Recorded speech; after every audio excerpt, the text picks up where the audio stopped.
Половина од девојчињата и третина од момчињата се соочуваат со психосоматски симптоми, покажуваат истражувањата на невладината HERA. Според истите истражувања, бројот на малолетнички раѓања е речиси 3 пати поголем отколку во земјите на Европската унија, а младите порано стапуваат во прв сексуален однос во споредба со нивните врсници од западноевропските земји.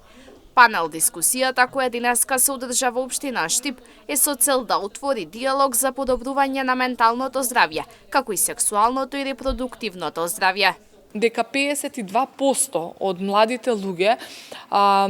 младите девојчиња пред се и 29% од машките се соочуваат со психосоматски симптоми,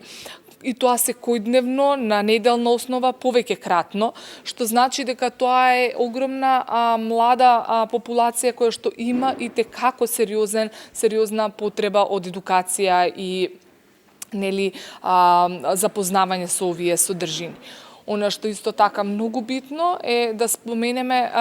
и податокот што со истражувањата покажуваат дека 50% од учениците на 15 годишна возраст во паралелките со албански наставен јазик и околу 25% од учениците во паралелките со македонски наставен јазик ги прифаќаат традиционалните родови стереотипи, како например дека мажот треба да биде авторитетот во куќата, а жената да биде само добра сопруга и домакинка наспроти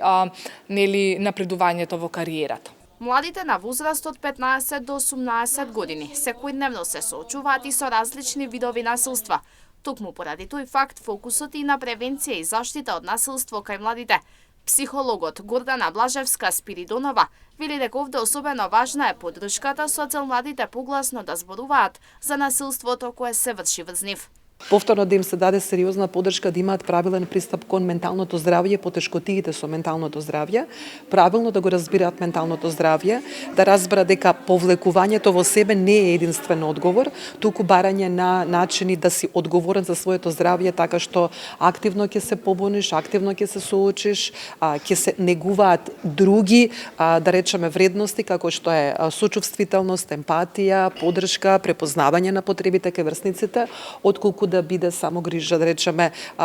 свртаност кон себе и неодговарање на потребите на останатите. Темата на денешната панел дискусија беше колку се важни образовните програми за благосостојбата и менталното здравје на младите. Се одржа во организација на HERA и Бирото за развој на образованието, а присуствуваше и заменик амбасадорот на Франција.